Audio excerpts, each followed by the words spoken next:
देश और भारत के अलावा एकमात्र हिंदू राष्ट्र नेपाल से है। ये कहानी तब की है जब नेपाल में राजतंत्र हुआ करता था, यानी कि राजा रानी और उनका साम्राज्य। हिमालय की गोदी में बसा नेपाल एक ऐसा देश है जिसको कि बहुत ही शांति पसंद देश माना जाता है। पर साल 2001 में यहाँ एक ऐसा हत्याकांड हुआ जिसे न सिर्फ नेपाल बल्कि पूरी दुनिया में भूचाल ला दिया था, क्योंकि उस हत्याकांड में पूरा नेपाल शाही परिवार खत्म हो गया था। इस हत्याकांड को दरबार हत्याकांड के नाम से भी जाना जाता है और कहते हैं कि अगर ये कत्लेआम नहीं हुआ होता तो शायद नेपाल में आज भी लोकतंत्र की बजाय राजा का ही शासन होता। इस कहानी में लोगों का गुस्सा है, उनका प्यार है, सत्ता की लड़ाई है, नफरत है, रिश्तों के पेचोखम है, षड्यंत्र है। एक कहानी के अंदर दूसरी कहानी है और यहाँ तक कि एक सदियों पुराना श्राप भी है। तो चलिए अब मैं आपको उस रात की कहानी सुनाता हूँ जो रात नेपाल के लोगों के लिए एक बुरे सपने की तरह थी। कहानी शुरू होती है साल 2001 के नेपाल से और उस वक्त का नेपाल आज के नेपाल से बिल्कुल अलग था, क्योंकि साल 2001 में नेपाल में राजशाही हुआ करती थी। हालांकि पूरी तरह से राजशाही नहीं थी, क्योंकि उस वक्त नेपाल में राजशाही के अलावा संविधान और संसद भी मौजूद थे, पर फिर भी सबसे बड़ा शासक और सबसे ज्यादा शक्तियां राजा के पास ही थी। साल 2001 में जब यह हत्याकांड हुआ तो उस वक्त नेपाल के जो राजा थे उनका नाम था राजा बीरेंद्र बीर विक्रम शाह। राजा बीरेंद्र अपनी पत्नी रानी ऐश्वर्या, अपने बड़े बेटे युवराज दीपेंद्र बीर विक्रम शाह जो कि नेपाल के क्राउन प्रिंस भी थे, यानी कि अगले होने वाले राजा, और अपने छोटे बेटे राजकुमार निराजन बीर विक्रम शाह के साथ नेपाल की राजधानी काठमांडू में मौजूद अपने शाही महल नारायणहिटी दरबार में रहते थे। विक्रम संवत 2058 ज्येष्ठ 19 यानी 1 जून 2001 की रात इस नारायणहिटी महल के त्रिभुवन सदन में एक डिनर पार्टी चल रही थी। उस पार्टी में राजा बीरेंद्र के परिवार और उनके रिश्तेदारों को मिलाकर कुल 22 शाही मेहमान मौजूद थे। और क्योंकि ये एक शाही लोगों की प्राइवेट पार्टी थी, इसलिए उसमें शाही मेहमानों के अलावा किसी भी बाहर के इंसान को आने की मनाही थी। यहाँ तक कि महल के जो सुरक्षाकर्मी और राजा के बॉडीगार्ड्स थे उन्हें भी जिस जगह पार्टी होती थी वहां रुकने की इजाजत नहीं थी।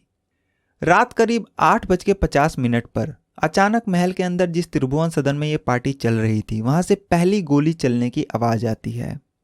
वहां से कुछ दूरी पर महल के जो सुरक्षाकर्मी और राजा के जो बॉडीगार्ड्स थे, पहले तो उन्हें कुछ समझ में नहीं आता। इतने में उन्हें फिर से गोली चलने की आवाज आती और इस बार गोली चलने की आवाज लगातार आ रही थी। ऐसा लग रहा था जैसे कोई मशीन गन चला रहा हो। इसके बाद महल के सभी सुरक्षाकर्मी त्रिभुवन सदन की तरफ भागते हैं और इस बीच लगातार फायरिंग की आवाज आ रही थी। तकरीबन 5 से 7 मिनट की लगातार फायरिंग के बाद रात 8:57 पर 2 सिंगल शॉट पिस्तौल की फायरिंग होती है और फिर यह फायरिंग का सिलसिला बंद हो जाता है। इसी बीच महल के सभी सुरक्षाकर्मी और बॉडीगार्ड्स त्रिभुवन सदन में पहुंचते हैं, मगर वो जैसे ही अंदर दाखिल होते हैं उनके होश उड़ जाते हैं, क्योंकि पूरे कमरे में खून ही खून बिखरा पड़ा था।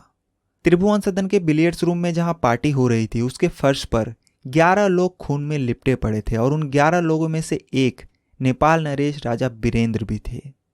उसके बाद जब सुरक्षाकर्मी बाहर गार्डन की तरफ गए तो उन्हें वहां से 3 और घायल लोग मिले। उन तीनों में से एक रानी ऐश्वर्या थी, एक युवराज दीपेंद्र थे और एक राजकुमार निराजन थे। उसके बाद आनन फानन में सभी घायलों को उठाकर गाड़ी में रखा जाता है और वो लोग तुरंत हॉस्पिटल की तरफ निकलते हैं। सबसे आगे राजा बीरेंद्र की गाड़ी चल रही थी, क्योंकि वो नेपाल के राजा थे और उन्हें बचाना सबसे ज्यादा जरूरी था। अच्छी बात यह थी कि कई गोलियां लगने के बावजूद अब भी उनके शरीर में हरकत हो रही थी। करीब 12 से 15 मिनट बाद राजा बीरेंद्र की गाड़ी नारायणहिटी दरबार से लगभग 4.5 किलोमीटर दूर छावनी काठमांडू के एक आर्मी हॉस्पिटल में पहुंचती है और उनके पीछे एक एक कर बाकी की गाड़ियां भी पहुंचती है जिनमें दूसरे घायल थे। हॉस्पिटल पहुंचते ही डॉक्टर सबसे पहले राजा बीरेंद्र का इलाज शुरू करते हैं और किसी तरह उन्हें बचाने की कोशिश करते हैं, मगर अफसोस कि राजा बच नहीं पाते और हॉस्पिटल पहुंचने के कुछ मिनटों बाद ही रात 9:15 पर दम तोड़ देते हैं। उस रात एक के पीछे एक कुल 14 लोग हॉस्पिटल पहुंचे थे, जिनमें से कि राजा बीरेंद्र हॉस्पिटल पहुंचने के कुछ मिनटों में ही दम तोड़ चुके थे। इसके अलावा 8 लोगों को हॉस्पिटल पहुंचते ही ब्रॉड डेड घोषित कर दिया जाता है। उन 8 लोगों में राजा की पत्नी रानी ऐश्वर्या, उनका छोटा बेटा राजकुमार निराजन, उनकी इकलौती बेटी राजकुमारी श्रुति, उनके सगे और सबसे छोटे भाई राजकुमार धीरेन्द्र, उनकी 2 सगी बहनें राजकुमारी शांति और राजकुमारी शारदा, उनके बहनोई और राजकुमारी शारदा के पति कुमार खड़का और उनकी चचेरी बहन राजकुमारी जयंती थी। बाकी के बचे 5 घायल लोगों का भी तुरंत इलाज शुरू किया जाता है। मगर उन 5 लोगों में से जो सबसे महत्वपूर्ण इंसान था और जिसकी जान की कीमत सबसे ज्यादा थी, वो थे क्राउन प्रिंस और राजा बीरेंद्र के बड़े बेटे युवराज दीपेंद्र। हालांकि बाकी के 4 घायल लोगों की जान भी उतनी ही कीमती थी जितनी कि युवराज दीपेंद्र की, मगर क्योंकि युवराज दीपेंद्र को नेपाल का अगला राजा बनना था और उनकी हालत भी बाकी के घायलों से ज्यादा सीरियस थी, इसलिए उनकी जान बचाना बहुत जरूरी था। युवराज दीपेंद्र के अलावा जो बाकी के 4 घायल लोग थे, उनमें राजा बीरेंद्र की सगी और सबसे छोटी बहन राजकुमारी शोभा, उनकी बेटी श्रुति के पति कुमार गोरख, उनके छोटे भाई राजकुमार ज्ञानेंद्र की पत्नी राजकुमारी कोमल और उनकी चचेरी बहन केतकी चेस्टर थी। इन चारों घायलों के इलाज के बाद डॉक्टर ने इनको खतरे से बाहर करार दिया, मगर युवराज दीपेंद्र की हालत अब भी बहुत क्रिटिकल थी, क्योंकि वैसे तो उन्हें सिर्फ एक ही गोली लगी थी, मगर वो गोली सीधे उनके सर में लगी थी। एक 9 mm की गोली उनके उल्टे कान के पीछे से घुसकर सीधे कान के ऊपर से बाहर निकल गई थी, जिसकी वजह से वो कोमा में चले गए थे। इसलिए उन्हें आईसीयू में वेंटिलेटर पर रखा गया था। इधर अब तक नेपाल की जनता को इस हत्याकांड के बारे में कोई खबर नहीं थी, क्योंकि इस घटना के तुरंत बाद नारायणहिटी महल के बाहर जाने वाली सभी कम्युनिकेशन लाइन को बंद कर दिया गया था।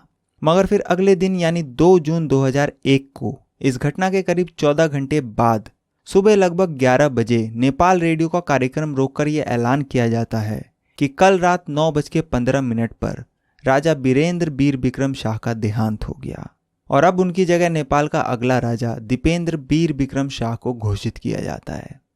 इसके बाद बाकी के जिन जिन लोगों की मौत हुई उनके बारे में भी बताया गया। ये खबर सुनते ही नेपाल के लोग सन्न रह गए। उन्हें विश्वास नहीं हो रहा था कि आखिर एक रात में पूरा परिवार कैसे खत्म हो सकता है। पूरा नेपाल सदमे में चला गया था, क्योंकि वो सभी लोग राजा बीरेंद्र को बहुत प्यार करते थे। नेपाल के लोग उन्हें साक्षात भगवान विष्णु का अवतार मानते थे और वो भगवान अब उनसे छिन गया था। सभी लोग रो रहे थे, बिलख रहे थे। वहीं दूसरी तरफ नए राजा दीपेंद्र अब भी जिंदगी और मौत से लड़ रहे थे, इसलिए लोग उनकी सलामती के लिए भी दुआ कर रहे थे। इस हत्याकांड की खबर बहुत बड़ी थी, इसलिए देखते ही देखते ये खबर पूरी दुनिया में आग की तरह फैल गई। दुनिया भर से मीडिया के लोगों का नेपाल में जमावड़ा लग गया। शुरुआत में इस हत्याकांड को एक घटना बताया गया और कहा गया कि यह दुर्घटना ऑटोमेटिक हथियार के एक्सीडेंटल फायरिंग की वजह से हुई है, मगर नेपाल के लोगों को इस बात पर बिल्कुल भी विश्वास नहीं हुआ। उस वक्त के प्रधानमंत्री गिरिजा प्रसाद कोइराला ने भी इसे एक दुर्घटना ही करार दिया और लोगों से शांति बनाए रखने की अपील की। उसके बाद फिर उसी दिन यानी 2 जून 2001 की शाम करीब 4 बजे राजा बीरेंद्र, रानी ऐश्वर्या और उनके बाकी के परिवार वालों की शव यात्रा शुरू हुई। ये शव यात्रा आर्मी हॉस्पिटल से शुरू होकर करीब 8 किलोमीटर दूर पशुपतिनाथ मंदिर तक चली। उस शव यात्रा को देखने और उसमें शामिल होने के लिए ऐसा लग रहा था मानो पूरा नेपाल सड़कों पर उतर आया हो। देश के लाखों लोगों ने राजा के सम्मान में अपने सर मुंडवा लिए थे और किसी भी नाई ने इस काम के लिए कोई पैसा नहीं लिया। शाम को बागमती नदी के किनारे आर्य घाट पर सभी शाही लोगों का पूरे विधि विधान से अंतिम संस्कार किया गया। इधर युवराज दीपेंद्र, जो कि अब नेपाल के नए राजा थे और जो अब भी कोमा में ही थे, उन्हें इसके बाद कभी होश आया ही नहीं और 2 दिन बाद 4 जून 2001 की सुबह लगभग 3:45 पर डॉक्टर ने युवराज दीपेंद्र को ब्रेन डेड घोषित कर दिया। नेपाल के इतिहास में ये पहली बार हुआ था जब नेपाल के ऊपर 2 दिन तक एक ऐसे राजा ने शासन किया जो कि खुद होश में नहीं थे, और ये नेपाल के अब तक के किसी भी राजा का सबसे छोटा शासन भी था। खैर, इसके बाद युवराज दीपेंद्र का भी सभी रीति रिवाजों के साथ अंतिम संस्कार किया गया। अब क्योंकि राजा बीरेंद्र के परिवार का कोई भी शख्स इस घटना के बाद जिंदा बचा ही नहीं, इसलिए उनके बाद जो एकमात्र शख्स राजा की गद्दी का हकदार था वो थे उनके छोटे भाई राजकुमार ज्ञानेंद्र बीर बिक्रम शाह। इसलिए उसी दिन यानी 4 जून 2001 को राजकुमार ज्ञानेंद्र को नेपाल का नया राजा बनाया गया और वो पिछले 3 दिनों में नेपाल के तीसरे राजा बने। मगर राजा ज्ञानेंद्र के सत्ता संभालते ही एक खबर जो पिछले 2 दिनों से गुपचुप तरीके से फैल रही थी वो अब खुलकर सामने आने लगी, और वो खबर ये थी कि 1 जून 2001 की रात नारायणहिटी दरबार में जो गोलीबारी हुई वो किसी और ने नहीं बल्कि युवराज दीपेंद्र ने ही की थी। इस खबर के आने के बाद नेपाल के लोगों को इस बात पर बिल्कुल भी विश्वास नहीं हुआ और वो लोग इस हत्याकांड की निष्पक्ष जांच की मांग करने लगे और सभी ये जानना चाहते थे कि आखिर उस रात महल में हुआ क्या था। लोगों की मांग देखते हुए राजा ज्ञानेंद्र ने 2 लोगों की एक जांच कमेटी बनाई। उन 2 लोगों में से एक नेपाल सुप्रीम कोर्ट के चीफ जस्टिस केशव प्रसाद उपाध्याय थे और एक थे नेपाल संसद के स्पीकर तारानाथ रणभत। इसके अलावा इस जांच में दुनिया की जानी मानी पुलिस डिपार्टमेंट स्कॉटलैंड यार्ड को भी शामिल किया गया और इन्वेस्टिगेशन शुरू की गई। अभी उधर यह जांच चल ही रही थी कि इधर हालात बिगड़ने शुरू हो गए। लोग सड़कों पर उतर आए, जगह जगह दंगे होने लगे और सभी लोग नए राजा ज्ञानेंद्र के खिलाफ प्रदर्शन करने लगे। नेपाल के कई लोग ये बिल्कुल भी नहीं चाहते थे कि राजा ज्ञानेंद्र उनके और नेपाल के नए राजा बने, क्योंकि उनकी छवि नेपाल के लोगों के बीच अच्छी नहीं थी और खासकर उनके बेटे युवराज पारस वीर विक्रम शाह की, जो कि अब नेपाल के नए क्राउन प्रिंस थे। पूरे नेपाल में युवराज पारस को एक बिगड़ा हुआ और एक अय्याश रईस ज्यादा माना जाता था। इसके अलावा युवराज पारस के ऊपर 2 अपराध के इल्जाम भी लग चुके थे। एक बार उन्होंने शराब पीकर नशे में नेपाल के एक मशहूर सिंगर के ऊपर गाड़ी चढ़ा दी थी और एक बार उन्होंने हाथापाई के दौरान काठमांडू के एक नाइट क्लब के बाउंसर के ऊपर गोली चला दी थी। पर इन दोनों ही केस में उनसे कभी कोई सवाल नहीं पूछा गया और न ही उन पर कोई कार्यवाही की गई। नेपाल के लोगों को पता था कि अगर राजा ज्ञानेंद्र उनके नए राजा बने रहे तो उस हिसाब से युवराज पारस उनके बाद अगले राजा बनेंगे और वो ऐसा बिल्कुल भी नहीं चाहते थे और इसी वजह से नेपाल के कई लोग सड़कों पर प्रदर्शन कर रहे थे। ये प्रदर्शन अगले कई दिनों तक ऐसे ही चलता रहा, जिसे रोकने के लिए नेपाल की प्रशासन ने बल प्रयोग भी किया और मिलिट्री का सहारा भी लिया। उधर इसी बीच लगभग 1 हफ्ते की छानबीन और करीब 100 से भी ज्यादा गवाह, जिनमें कि उस घटना में जिंदा बचे लोग, नारायण हिटी महल के स्टाफ और सुरक्षाकर्मी शामिल थे, उनकी गवाही के बाद एक ऑफिशियल रिपोर्ट तैयार की गई और उस रिपोर्ट में उस रात की जो पूरी कहानी सामने आई, वो कहानी शुरू होती है एक परंपरा से। दरअसल नेपाल शाही परिवार में एक परंपरा थी कि वो हर महीने के पहले और तीसरे शुक्रवार यानी कि महीने में 2 बार एक डिनर पार्टी करते थे, जिसमें राजा वीरेंद्र के परिवार के अलावा सभी शाही मेहमान शामिल होते थे। वो मेहमान या तो राजा या रानी के रिश्तेदार होते थे या फिर रिश्तेदारों के रिश्तेदार। 1 जून 2001 को महीने की पहली तारीख भी थी और शुक्रवार भी था और इस पार्टी का जो पैटर्न था वो ये था कि किसी शुक्रवार ये पार्टी राजा देते थे तो किसी शुक्रवार रानी या फिर कोई और शाही सदस्य। इस बार यानी शुक्रवार 1 जून 2001 को जो पार्टी होनी थी, उस पार्टी की जिम्मेदारी क्राउन प्रिंस दीपेंद्र की थी। इस पार्टी की तैयारी उन्होंने कई दिन पहले से ही शुरू कर दी थी। जिस दिन ये पार्टी होनी थी उससे 2 दिन पहले बाकायदा उन्होंने सभी मेहमानों से खुद फोन करके पूछा था कि इस शुक्रवार जो पार्टी होगी उसमें कौन कौन आ रहा है। शुक्रवार 1 जून 2001 को युवराज दीपेंद्र शाम करीब 6:45 पर सबसे पहले नारायण हिटी दरबार के त्रिभुवन सदन में पहुंचते हैं। वहां पहुंचकर वो बिलियर्ड्स रूम में जाते हैं, क्योंकि पार्टी के सारे इंतजाम उसी रूम में किए गए थे। उसके बाद वो बिलियर्ड्स के कुछ शॉट्स खेलते हैं। इसी बीच राजा वीरेंद्र के बहनोई राजकुमार महेश्वर कुमार सिंह त्रिभुवन सदन में पहुंचते हैं और वो वहां पहुंचने वाले सबसे पहले मेहमान थे। जब राजकुमार महेश्वर वहां पहुंचे तो युवराज दीपेंद्र ने उनका स्वागत किया और बिलियर्ड्स छोड़ उनके लिए स्कॉच का एक पैक बनाया। थोड़ी देर बाद रानी ऐश्वर्या और राजा वीरेंद्र की तीनों बहनें राजकुमारी शांति, शारदा और शोभा भी वहां पहुंच गए। शाम करीब 7:40 पर दीपेंद्र के चचेरे भाई राजकुमार पारस अपनी मां राजकुमारी कोमल, बहन प्रेरणा और पत्नी हिमानी के साथ महल में पहुंचे। राजकुमार ज्ञानेंद्र यानी राजा वीरेंद्र के छोटे भाई उस पार्टी में शामिल नहीं हो सके, क्योंकि वो किसी काम से पोखरा गए हुए थे। इसके बाद एक एक कर लगभग सभी लोग पार्टी में पहुंच चुके थे, मगर राजा वीरेंद्र अब तक पार्टी में नहीं पहुंचे थे, क्योंकि वो उस दिन अपने ऑफिस में एक पत्रकार को इंटरव्यू दे रहे थे। इसी बीच राजमाता और राजा वीरेंद्र की मां रानी रत्ना राज्य लक्ष्मी देवी शाह भी त्रिभुवन सदन पहुंचती है और जिस बिलियर्ड्स रूम में पार्टी चल रही थी उसके बगल वाले कमरे में जाकर बैठ जाती है। इधर बिलियर्ड्स रूम में सभी लोग एक दूसरे से बातें कर रहे थे। युवराज दीपेंद्र उस वक्त अपनी बहन राजकुमारी श्रुति के पति कुमार गोरख के साथ बिलियर्ड्स खेल रहे थे और उस रात युवराज दीपेंद्र शाम से ही बहुत ज्यादा ड्रिंक कर रहे थे, जिसकी वजह से वो बहुत नशे में लग रहे थे। उसके बाद वो बीच में ही खेल रोकते हैं और रात करीब 8:20 पर वॉकी टॉकी पर बात करके अपने लिए गांजा और हशीश से भरी हुई सिगरेट्स मंगाते हैं, जो कि कुछ मिनटों बाद उन्हें मिल भी जाती है। फिर वो बिलियर्ड्स रूम में ही बैठकर सिगरेट जलाते हैं और सबके सामने पीने लगते हैं। गांजे के जॉइंट पीने के बाद वो एक बार फिर उठते हैं और बिलियर्ड्स खेलने लगते हैं। मगर उसके बाद होता ये है कि युवराज दीपेंद्र अचानक से लड़खड़ाने लगते हैं। वो कभी सोफे पर गिर रहे थे तो कभी लोगों के ऊपर। उनकी जुबान भी लड़खड़ाने लगी थी, ऐसा लग रहा था जैसे उन्हें कुछ होश ही नहीं है। और ऐसा नहीं है कि उस दिन उन्होंने पहली बार गांजा या हशीश लिया हो, बल्कि इससे पहले भी अक्सर कई बार वो बहुत ज़्यादा ड्रिंक किया करते थे और गांजा भी फूका करते थे। मगर उस रात ये पहली बार हुआ था जब वो अपने होश खो रहे थे। इसलिए फैमिली के कुछ लोग युवराज दीपेंद्र को कंधे का सहारा देकर उनके बेडरूम तक छोड़कर आते हैं ताकि वो थोड़ा आराम कर सके और नॉर्मल हो जाए। इतने में राजा बीरेंद्र भी इंटरव्यू खत्म करके अपने एडीसी के साथ रात करीब 8:30 बजे त्रिभुवन सदन में पहुंचते हैं और वो उस पार्टी में पहुंचने वाले सबसे आखिरी सदस्य थे। राजा के एडीसी उन्हें दरवाजे तक छोड़कर वापस चले जाते हैं क्योंकि ये शाही लोगों की निजी पार्टी थी। अंदर पहुंचकर राजा बीरेंद्र सबसे पहले दूसरे रूम में बैठी अपनी मां से मिलते हैं और थोड़ी देर बाद रात करीब 8:45 पर वो भी बिलियर्ड्स रूम में पहुंच जाते हैं और बाकी के मेहमानों से बातचीत करने लगते हैं। उधर जब युवराज दीपेंद्र को उनके कमरे में आराम करने के लिए छोड़कर आया गया था तो वो उसके थोड़ी देर बाद ही उठकर बाथरूम में जाते हैं और उल्टियां करते हैं। उसके बाद वो वापस अपने बेडरूम में आकर रात करीब 8:39 पर अपने मोबाइल से एक कॉल करते हैं और ये कॉल उस रात की उनकी आखिरी कॉल थी। इस कॉल के बाद सबसे पहले तो जो कपड़े उन्होंने पहने थे उसे उतारकर आर्मी वाले कपड़े पहनते हैं। फिर वो अपने कमरे में रखी बंदूकों की तरफ जाते हैं। दरअसल युवराज दीपेंद्र को बंदूकों से बहुत प्यार था और वो हमेशा बस बंदूकों की ही बातें करते थे। बंदूकों से उनका लगाव बचपन में ही शुरू हो गया था जब उन्हें उनके 8वें जन्मदिन पर पहली बंदूक तोहफे में दी गई थी।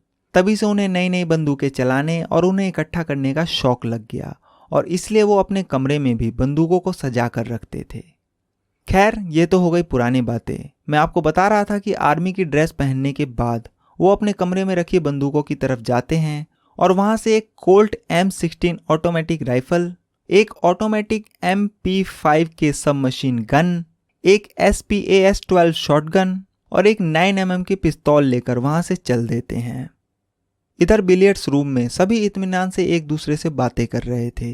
राजा बीरेंद्र भी अपने हाथ में कोक का एक ग्लास लिए मेहमानों से गुफ्तगू कर रहे थे।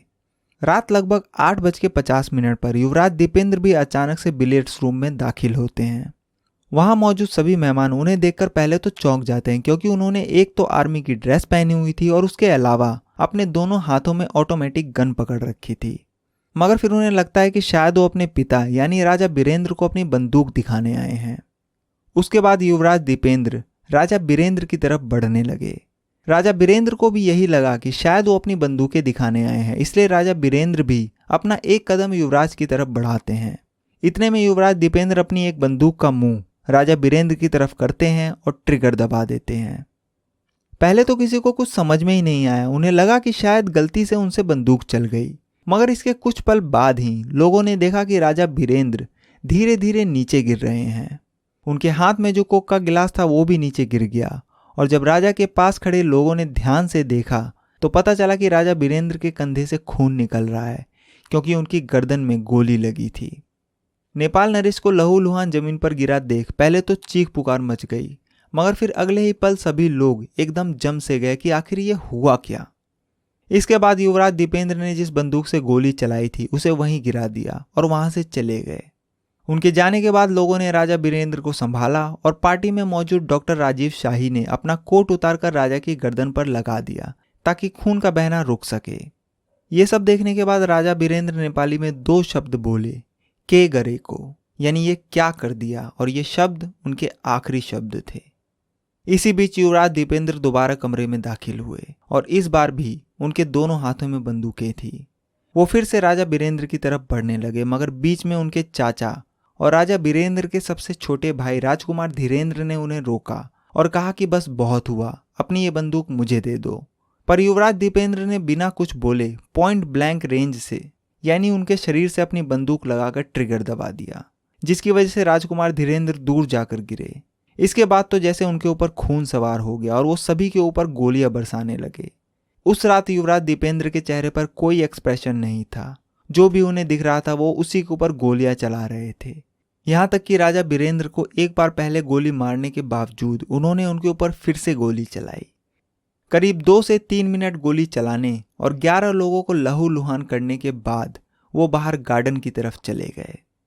युवराज दीपेंद्र के बाहर जाने के बाद रानी ऐश्वर्या और राजकुमार निराजन भी उनके पीछे पीछे जाते हैं। बाहर जब युवराज दीपेंद्र अपने कमरे की तरफ जा रहे थे तो उनकी मां ने उन्हें रोकना चाहा, मगर उन्होंने अपनी बंदूक का मुंह उन्हीं की तरफ कर दिया, जिसे देख राजकुमार निराजन बीच में आ गए और उन्हें रोकने की कोशिश की। पर युवराज दीपेंद्र ने पहले अपने भाई राजकुमार निराजन को गोली मारी और उसके बाद उन्होंने अपनी मां रानी ऐश्वर्या पर भी गोली चला दी। इतना सब कुछ होने के बाद वो वहां से थोड़ी दूर वहीं महल में एक पुल पर गए और जोर जोर से चिल्लाने लगे, और फिर अंत में उन्होंने अपनी पिस्तौल निकाली और उस रात के हत्याकांड की आखिरी 2 गोली चली, जिनमें से एक गोली उनके सर में लगी। इसी बीच महल के सारे सुरक्षाकर्मी और बॉडीगार्ड्स भी वहां पहुंच चुके थे, और इसके बाद जो कुछ भी हुआ वो आपको पता ही है। 1 हफ्ते तक चली इस इन्वेस्टिगेशन रिपोर्ट में शुक्रवार 1 जून 2001 की रात नारायण हिटी दरबार में जो कुछ भी हुआ वो तो पता चल गया, मगर अब भी एक चीज मिसिंग थी, और वो था मोटिव यानी मकसद, कि आखिर युवराज दीपेंद्र ने क्यों उस रात अपने ही परिवार के लोगों की जान ली और फिर अंत में खुद भी मर गए। तो इसके जवाब में इन्वेस्टिगेशन कमेटी ने एक थ्योरी दी, और उस थ्योरी की कहानी शुरू होती है इस घटना से करीब 6 साल पहले, यानी साल 1995 से। साल 1995 में युवराज दीपेंद्र जब इंग्लैंड में पढ़ाई कर रहे थे तो वहां उनकी मुलाकात देवयानी राणा नाम की एक लड़की से होती है। देवयानी राणा जो थी वो भी कोई आम लड़की नहीं थी, बल्कि उनकी मां भारत के ग्वालियर राजघराने से ताल्लुक रखती थी। तो जब इंग्लैंड में ये दोनों एक दूसरे से मिले तो दोनों में दोस्ती हो गई। धीरे धीरे मुलाकातों का सिलसिला बढ़ने लगा और दोस्ती प्यार में बदल गई। प्यार का परवान वक्त के साथ ऐसे चढ़ा कि अब वो दोनों एक दूसरे के बिना रहने का सोच भी नहीं सकते थे, और फिर दोनों ने एक दूसरे से शादी करने का फैसला कर लिया। उसके बाद जब युवराज दीपेंद्र वापस नेपाल लौटे और उन्होंने अपने परिवार को देवयानी राणा के बारे में बताया और उनसे शादी करने की इच्छा जाहिर की, तो उनकी मां रानी ऐश्वर्या और उनकी दादी ने इस शादी के लिए साफ मना कर दिया। और उनके मना करने के पीछे एक और कहानी थी, और वो कहानी थी उनकी पुरानी खानदानी दुश्मनी की। और उस कहानी को जानने के लिए हमें वक्त में और पीछे जाना होगा। दोनों घरानों की दुश्मनी की जो कहानी है वो शुरू होती है साल 1846 से। दरअसल साल 1846 में जंग बहादुर राणा, जो कि उस वक्त नेपाल साम्राज्य में एक मामूली से काजी थे, उन्होंने बाद में अपने भाई की मदद से 14 सितंबर 1846 को नेपाल के महल में लगभग 40 लोगों को मौत के घाट उतार दिया था। उसके बाद जंग बहादुर राणा ने उस वक्त के नेपाल नरेश राजा राजेंद्र विक्रम शाह को हाउस अरेस्ट कर अपने आप को नेपाल का परमानेंट प्रधानमंत्री घोषित कर दिया था, और यहीं से नेपाल के ऊपर राणा वंश का शासन शुरू हुआ, और ये शासन अगले 104 सालों तक चला। इन 104 सालों में कहने को तो नेपाल की गद्दी पर शाह बैठे थे, मगर उन्हें कंट्रोल राणा कर रहे थे। बाद में साल 1951 में नेपाल के राजा त्रिभुवन वीर विक्रम शाह ने भारत की मदद से नेपाल में दोबारा अपनी सत्ता कायम की, और राणा वंश को नेपाल राजशाही के प्रधानमंत्री पद से हटना पड़ा। मगर जो दुश्मनी पिछले 104 सालों तक चली उसकी याद अब भी सबके जहन में थी, और जो देवयानी राणा थी वो इसी राणा वंश की थी। इसलिए रानी ऐश्वर्या ऐसा बिल्कुल भी नहीं चाहती थी कि उनके घर में राणा परिवार की बहू आए। रानी ऐश्वर्या ये भी जानती थी कि युवराज दीपेंद्र नेपाल के क्राउन प्रिंस है और आगे चलकर नेपाल के राजा बनेंगे, और अगर उनकी शादी देवयानी राणा से हुई तो वो उनकी पत्नी होने के नाते नेपाल की रानी बन जाएंगी, और इसलिए भी वो इस शादी के खिलाफ थी। वो चाहती थी कि युवराज दीपेंद्र की शादी उनकी पसंद के हिसाब से हो, जो आगे चलकर नेपाल को एक बेहतर भविष्य दे। मगर युवराज दीपेंद्र इतना मना करने के बावजूद भी अड़े हुए थे कि अगर वो शादी करेंगे तो देवयानी राणा से ही। इसके बाद वो चोरी छुपे घर से बाहर देवयानी राणा से मिलने लगे, लिमिट से ज्यादा शराब पीने लगे और गांजा और हशीश जैसे ड्रग्स भी लेने लगे, जिसकी वजह से हुआ ये कि उनको दिए जाने वाले पैसों में कटौती कर दी गई और उनके ऊपर कई पाबंदियां भी लगाई जाने लगी। युवराज दीपेंद्र जो थे वो बचपन से ही एक क्राउन प्रिंस की तरह जिए थे। उन्हें कभी किसी भी चीज की कमी नहीं हुई और ना ही उन्हें कभी किसी चीज के लिए मना किया गया। मगर अब जब उनके ऊपर कई पाबंदियां लगाई जाने लगी तो उन्हें ये खटक गया और इन सब चीजों ने उनके अंदर गुस्सा भर दिया। इसी बीच 1 जून 2001 की तारीख आती है और गुस्से में वो अपने ही परिवार के लोगों की जान ले लेते हैं। कॉल रिकॉर्ड में भी ये बात सामने आई कि 1 जून 2001 की रात नशे में धुत होने के बाद जब वो अपने बेडरूम में थे तो जो आखिरी कॉल उन्होंने अपने मोबाइल से की थी वो कॉल देवयानी राणा को ही की थी और उन्हें गुड नाइट बोलकर कहा था कि वो अब उनसे कल मिलेंगे। मगर उस रात के बाद उनकी अगली सुबह कभी हुई ही नहीं। इन्वेस्टिगेशन टीम ने इस बारे में देवयानी राणा से भी बात करने की कोशिश की, मगर 2 जून 2001 को जब देवयानी राणा को इस हत्याकांड की खबर मिली तो वो उसी दिन नेपाल छोड़कर भारत आ गई थी और फिर उसके बाद कभी वापस नेपाल नहीं लौटी। इन्वेस्टिगेशन टीम की जब इस रिपोर्ट और उनकी थ्योरी को नेपाल के लोगों को बताई गई तो किसी ने भी उनकी इस बात पर यकीन नहीं किया और उनके यकीन ना करने के पीछे कई वजह थी। उनके हिसाब से युवराज दीपेंद्र बहुत ही समझदार इंसान थे और अपने परिवार से बहुत प्यार करते थे। एक लड़की के चक्कर में वो कभी अपने परिवार की जान नहीं ले सकते थे। इसके अलावा जो इन्वेस्टिगेशन की रिपोर्ट आई उसमें अभी भी बहुत सारे ऐसे सवाल थे जिनके जवाब कभी नहीं मिले। जैसे कि अगर युवराज दीपेंद्र को देवयानी राणा से शादी करनी थी तो उन्होंने अपने आप को गोली क्यों मारी। दूसरी की उस रात सबसे आखिरी में युवराज दीपेंद्र की पिस्तौल से 2 गोली चली थी मगर उन्हें लगी सिर्फ एक ही गोली थी और कोई भी इंसान अपने आप पर 2 बार गोली नहीं चला सकता। तीसरा कि युवराज दीपेंद्र का मरने के बाद पोस्टमार्टम क्यों नहीं किया गया। चौथा कि युवराज दीपेंद्र राइट हैंडेड थे, मतलब कि वो हर काम अपने सीधे हाथ से करते थे। बावजूद इसके उन्होंने उस रात खुद को उल्टे हाथ से गोली मारी क्योंकि जो गोली उन्हें लगी वो गोली उनके सर में उल्टी तरफ से घुसकर सीधी तरफ से निकली थी। पांचवा कि इतने बड़े इन्वेस्टिगेशन को सिर्फ 1 हफ्ते के जांच के बाद ही खत्म कर दिया गया और इस जांच में स्कॉटलैंड यार्ड जैसी पुलिस डिपार्टमेंट होने के बावजूद भी किसी भी चीज की फॉरेंसिक जांच नहीं की गई। छठा कि सभी सुरक्षाकर्मी, एडीसी और गार्ड्स को बिलियर्ड्स रूम में पहुंचने में इतना वक्त क्यों लगा। बेशक प्राइवेट पार्टी होने की वजह से वो उस रूम में नहीं थे मगर थे तो वो महल के अंदर ही। और सातवां कि जो उनकी शादी के सबसे ज्यादा खिलाफ थी वो थी उनकी मां रानी ऐश्वर्या। उसके बावजूद उन्होंने सबसे लास्ट में रानी ऐश्वर्या को ही गोली मारी। इसके बाद तब से लेकर अब तक उस रात जो कुछ भी हुआ वो आखिर क्यों हुआ, किसने किया, उसको लेकर देवयानी राणा वाली थ्योरी के अलावा 3 थ्योरी और आई। पहली थ्योरी ये आई कि 1 जून 2001 की रात नारायण हीटी महल में जो कत्लेआम हुआ वो किया तो युवराज दीपेंद्र ने ही था मगर उसके पीछे मकसद देवयानी राणा या उनकी शादी नहीं थी बल्कि वो था उनके अपने पिता यानी राजा बीरेंद्र को लेकर गुस्सा और उनके राजनीतिक फैसले, जिसकी शुरुआत होती है साल 1990 से। दरअसल साल 1990 में जब युवराज दीपेंद्र इंग्लैंड में पढ़ाई कर रहे थे उस वक्त इधर नेपाल में जनता सड़कों पर उतर आई और प्रदर्शन करने लगी। उनकी मांग थी कि नेपाल में भी राजशाही खत्म करके लोकतंत्र लागू किया जाए।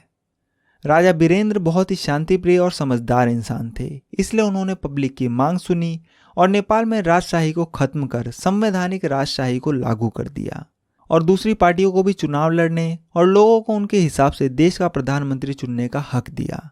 हालांकि उसके बाद भी नेपाल के राजा के पास बहुत सारी ताकत मौजूद थी।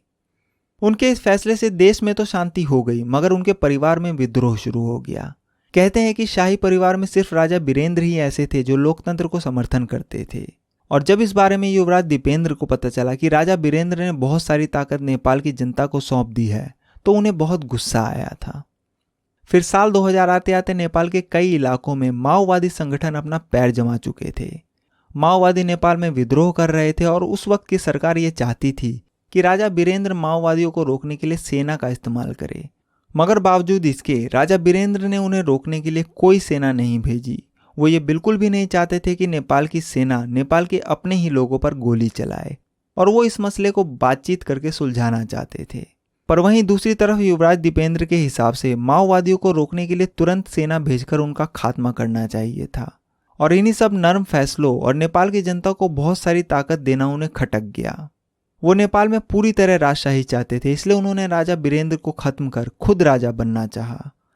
मगर इस थ्योरी में भी एक सवाल अब भी वही था कि अगर वो राजा बनना चाहते थे तो फिर उन्होंने अंत में खुद की जान क्यों ली। दूसरी थ्योरी ये आई कि 1 जून 2001 की रात जिसने लोगों पर गोलियां बरसाई वो युवराज दीपेंद्र नहीं बल्कि उनके भेष में कोई और था और इस हत्याकांड को भारत और अमेरिका की खुफिया एजेंसी रॉ और CIA ने अंजाम दिया था। हालांकि इस बात का कभी कोई सबूत नहीं मिला। अब तीसरी और सबसे आखिरी थ्योरी जो आई वो ये थी कि सत्ता हथियाने के लिए इस पूरे हत्याकांड की प्लानिंग राजा बीरेंद्र के छोटे भाई यानी राजकुमार ज्ञानेंद्र और उनके बेटे राजकुमार पारस ने की थी। ये थ्योरी इसलिए आई क्योंकि उस रात हत्याकांड में राजा बीरेंद्र का तो पूरा परिवार खत्म हो गया मगर वहीं हैरत अंगेज तरीके से उनके छोटे भाई राजकुमार ज्ञानेंद्र के परिवार का एक भी सदस्य नहीं मरा। सिर्फ राजकुमारी कोमल यानी राजकुमार ज्ञानेंद्र की पत्नी को एक गोली लगी थी जो कि बाद में जिंदा बच गई। इसके अलावा राजकुमार ज्ञानेंद्र उस पार्टी में मौजूद भी नहीं थे और किसी काम से पोखरा गए हुए थे, जबकि राजा बीरेंद्र के सगे भाई होने के नाते वो शाही परिवार में एक बहुत ही महत्वपूर्ण इंसान थे। और इस हत्याकांड से जो सबसे ज्यादा फायदा हुआ वो भी राजकुमार ज्ञानेंद्र का ही हुआ, क्योंकि बाद में वो खुद नेपाल के नए राजा बने। हालांकि राजा ज्ञानेंद्र और युवराज पारस ने इस हत्याकांड में उनका कोई भी हाथ होने से साफ मना कर दिया और उनके खिलाफ कोई सबूत भी नहीं मिले। ये तो हो गई सारी थ्योरी, मगर इन थ्योरी के अलावा एक और कहानी जो नेपाल में मशहूर है, वो कहानी जुड़ी है एक सदियों पुराने श्राप से। कहते हैं कि शुक्रवार 1 जून 2001 की रात नारायण हिटी महल में जो कुछ भी हुआ वो शायद पहले से ही तय था, और अगर ऐसा ना हुआ होता तो शायद वो श्राप झूठा हो जाता। इस श्राप की कहानी सदियों पुरानी है और कुछ इस तरह है कि एक बार राजा पृथ्वी नारायण शाह, जो कि शाह वंश के पहले राजा थे, वो एक बार जब जंगल की तरफ गए तो उन्हें वहां एक साधु मिले। साधु को देखकर उन्होंने सबसे पहले तो उन्हें प्रणाम किया और फिर उनकी खातिरदारी में उन्हें खाने के लिए एक कटोरी दही भेंट की। उस साधु ने दही ली, उसे थोड़ा सा खाया और फिर वो झूठी दही राजा को वापस दे दी और कहा कि अब तुम भी इस दही को खाओ। मगर राजा पृथ्वी नारायण शाह ने दही झूठी होने की वजह से उसे नहीं खाया और नीचे गिरा दिया, जिसकी वजह से सारी दही राजा के पैरों पर गिर गई। ये देखकर उस साधु को बहुत गुस्सा आया और उसने राजा से कहा कि तुमने मेरा अपमान किया है। और फिर राजा पृथ्वी नारायण शाह को एक श्राप दिया कि शाह वंश नेपाल पर सिर्फ अगली 10 पीढ़ी तक ही राज करेगी और शाह वंश का 11वां राजा नेपाल का आखिरी राजा होगा। और ऐसा हुआ भी। राजा बीरेंद्र जो थे वो शाह वंश के 10वें शासक थे। उनके बाद नेपाल के 11वें शासक राजा ज्ञानेंद्र बने, मगर राजा ज्ञानेंद्र को नेपाल की जनता उतनी पसंद नहीं करती थी। ऊपर से उनके बेटे युवराज पारस की छवि खराब थी और फिर दरबार हत्याकांड से उनका नाम भी जोड़ा गया। इसके अलावा राजा ज्ञानेंद्र ने साल 2005 में नेपाल की संसद को खत्म कर सारी ताकत अपने हाथ में ले ली थी। वो चाहते थे कि नेपाल में फिर से पूरी तरह से राजशाही हो, मगर उनका यह दाव उल्टा पड़ गया, क्योंकि उनके विरोध में लोग फिर से सड़कों पर उतर आए और फिर उन्हें दबाव में आकर 1 साल बाद ही 2006 में संसद को फिर से वापस खड़ा करना पड़ा। इसके कुछ वक्त बाद नेपाल संसद ने एक प्रस्ताव पारित कर नेपाल के राजा की सारी ताकत छीन ली और साल 2008 में नेपाल में राजशाही पूरी तरह से खत्म हो गई और नेपाल को पूरी तरह से एक लोकतांत्रिक देश घोषित कर दिया गया। इसलिए ही लोगों का इस बरसों पुराने श्राप पर विश्वास बढ़ जाता है, क्योंकि उस रात अगर ये दरबार हत्याकांड नहीं हुआ होता तो शायद आज भी नेपाल में राजा बीरेंद्र या फिर उनके बेटे युवराज दीपेंद्र ही शासन कर रहे होते, क्योंकि नेपाल की जनता इन दोनों से ही बहुत प्यार करती थी। तो कुल मिलाकर आज 2022 में दरबार हत्याकांड को हुए 2 दशक से भी ज्यादा हो चुके हैं, मगर आज भी लोगों को ये नहीं पता कि आखिर 1 जून 2001 की रात नारायण हिटी महल के अंदर जो कुछ भी हुआ वो किसने किया और क्यों किया। वहीं दूसरी तरफ अगर सरकारी रिपोर्ट और उस घटना के चश्मदीदों की माने तो ये सब युवराज दीपेंद्र ने ही किया था, मगर ऐसा करने के पीछे उनका मकसद क्या था वो आज भी एक बहस का मुद्दा है। मुझे पता है कि मेरी वीडियो नेपाल में भी बहुत सारे लोग देखते हैं और ये कहानी नेपाल के लोगों की भावनाओं से भी जुड़ी हुई है, इसलिए मुझे उम्मीद है कि मैंने इस कहानी के साथ इंसाफ किया होगा।